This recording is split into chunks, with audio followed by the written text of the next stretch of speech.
Hi, I'm Nicole from Hello the Future, and today, as promised, we are going to talk about chapters 3 and 4 of Chris Guillebeau's book, The $100 Startup.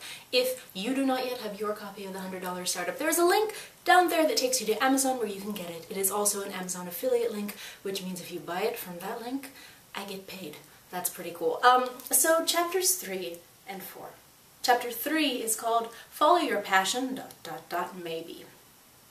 So why is the maybe there at the end, right? We should all, follow our bliss, do as we love, and the money will follow, and do, right? Something about Providence moving too.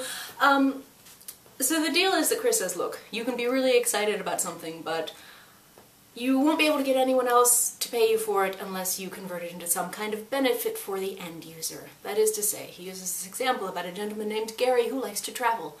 And Gary decides that his benefit to the end user is he's going to use his knowledge of how to book flight tickets, and he's going to book tickets for other people. So essentially Gary has become a travel agent. He's become a sort of super travel agent, but he has, he likes to travel, so he's become a travel agent. And then Chris says, if you have a passion, and you want to turn your passion into a money-making enterprise, you should consider becoming a consultant. But I'm a little bit puzzled because the examples he uses are not exactly what I would call consultants. I have actually done consulting. To me, and maybe I am just confused, but to me a consultant is a person who talks to someone else about a problem they're having and gives them actionable ideas, action steps that they can choose to take or not take if they don't want to. But basically, a consultant is someone who passes along ideas. But then the examples Chris gives are all of people who actually pass along products. For example, he talks about a woman named Megan who makes wedding dresses for people. But I would not consider a person who makes wedding dresses a consultant, per se. So that's an interesting question for you all. You can tell me whether or not his idea of us all transferring our passions into business-making opportunities by calling ourselves consultants and finding benefits for the end user, if that makes sense or not.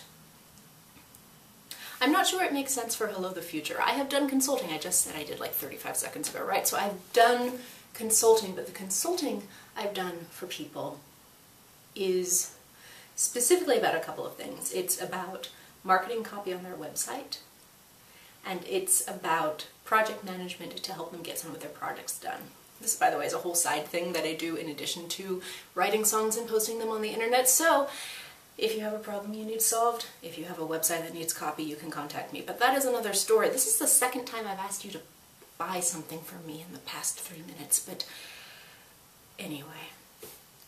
So I have found a way to consult, and I have found a way to provide benefits to the end user, but for Hello the Future itself, really the benefit is the music, and the benefit is, or are, the performances.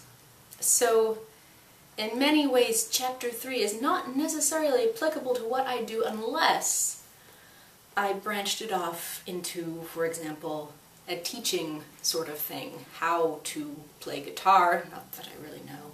How to sing, that I do know. How to write a song, how to write 100 songs in a row, that kind of thing. That I could do, and I don't know if there's any interest in that or not.